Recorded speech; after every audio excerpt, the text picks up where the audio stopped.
Selamat pagi. Tahukah Anda apa itu restrukturisasi?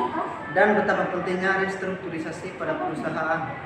Restrukturisasi pada perusahaan sangat penting karena perusahaan perlu untuk mengevaluasi kinerjanya serta melakukan perbaikan agar tetap tumbuh dan dapat bersaing. Sebelum kita membahas lebih dalam mengenai materi ini, perkenalkan, nama saya Setia Masari. Maria Gorekisteo, Silvestra Bukiki, Mustagun, Ivatis. Bertolomeo Sugandi Baos. Tanpa membuang waktu lagi, langsung saja kita ke pembahasannya. Ini bisa dong. Pengertian restrukturisasi perusahaan. Restrukturisasi perusahaan adalah upaya yang dilakukan untuk memperbaiki dan memaksimalkan kinerja suatu perusahaan sehingga perusahaan tersebut dapat terus berkembang atau minimal dapat beradaptasi dengan situasi dan kondisi yang dihadapi.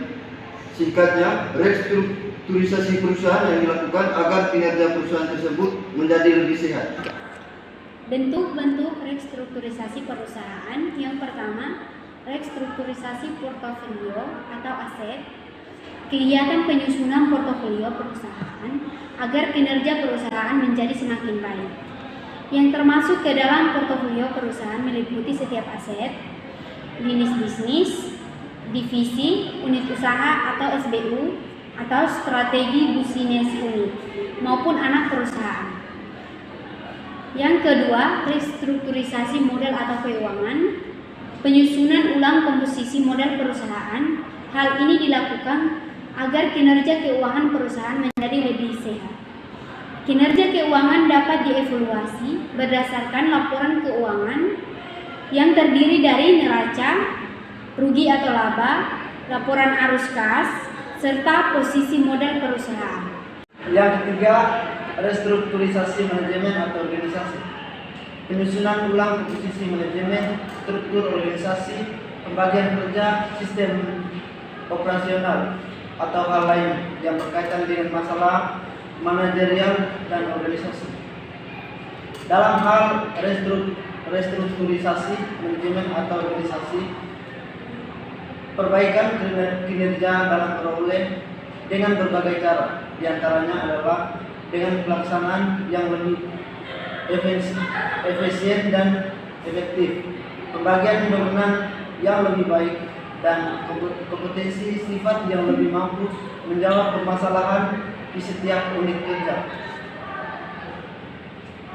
Ada beberapa alasan kenapa suatu perusahaan perlu untuk melakukan restrukturisasi, di antaranya adalah sebagai berikut. Yang pertama, adanya masalah hukum atau desentralisasi atau monopoli. Perusahaan yang telah masuk ke dalam daftar hitam monopoli dan telah dinyatakan bersalah oleh Komisi Pengawasan Persaingan Usaha atau KPPU atau pengadilan, maka harus melakukan restrukturisasi. Hal ini perlu dilakukan agar dapat terbebas dari masalah hukum. Misalnya, perusahaan harus melepas atau memecah divisi untuk dikuasai pihak lain,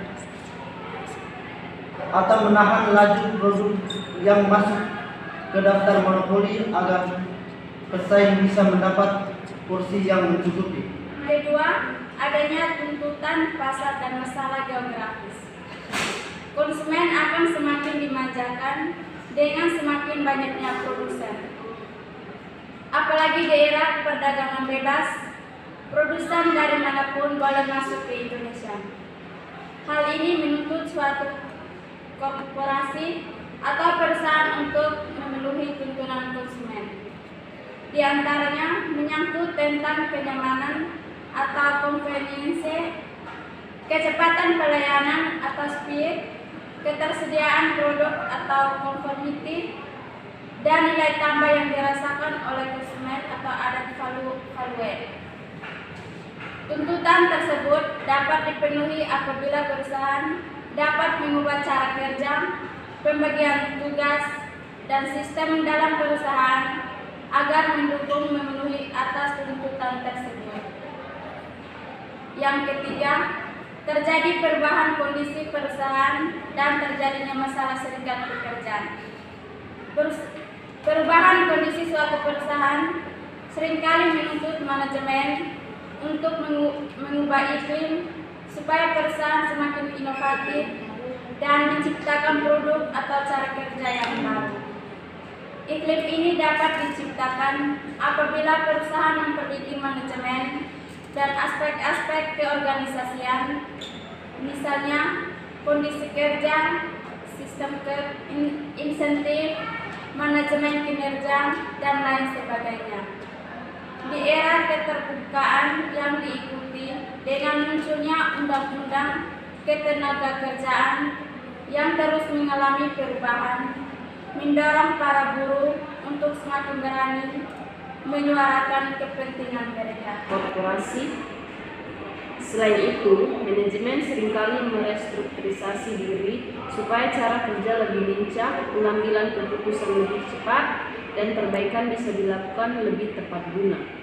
Restrukturisasi ini biasanya berkaitan dengan perubahan job description, kewenangan setiap tingkatan manajemen untuk memutuskan pengeluaran, kewenangan dalam mengelola sumber daya, serta bentuk organisasi.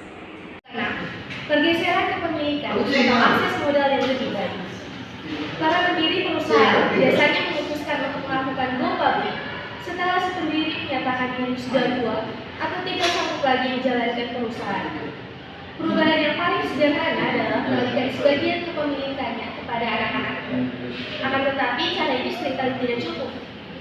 Atau dapat pula menjual sebagian sahamnya dengan tujuan supaya akses modal lebih luas. Sebagai dampak dari tindakan ini, struktur kepemilikan otomatis akan berubah. Restrukturisasi perusahaan bertujuan untuk memperbaiki serta memaksimalkan kinerja perusahaan. Dengan demikian, restrukturisasi perusahaan merupakan kepentingan bagi semua pihak, bukan saja pihak manajemen, tetapi juga merupakan kepentingan komisaris yang mewakili kepentingan para pemegang saham. Dampak restrukturisasi. Terdapat beberapa hasil penelitian di negara-negara lain yang dapat dipakai sebagai acuan untuk mengetahui dampak restrukturisasi perusahaan. Misalnya, Hashi dan Naim pada tahun 2016 meneliti pengaruh merger dan akuisisi pada profitabilitas, leverage, dan likuiditas perusahaan. Hashi dan Naim pada tahun 2016 meneliti pengaruh merger dan akuisisi pada profitabilitas, leverage, dan likuiditas perusahaan di Pakistan. Hasil penelitian menunjukkan bahwa merger tidak memberikan pengaruh yang signifikan pada profitabilitas, likuiditas, dan leverage.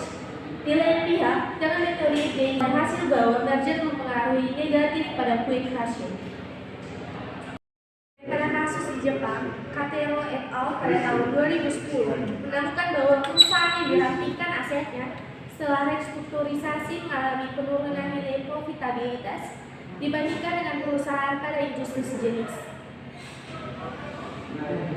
Dampak negatif tersebut dapat diatasi apabila perusahaan memasukkan manajemen modal baru dari luar. Memasukkan manajemen dan modal baru dari luar. Terima kasih telah menyaksikan video penjelasan kami hingga selesai. Mohon maaf jika ada kesalahan pada pengucapan. Jangan lupa untuk like, comment, subscribe, dan sampai jumpa di video berikutnya.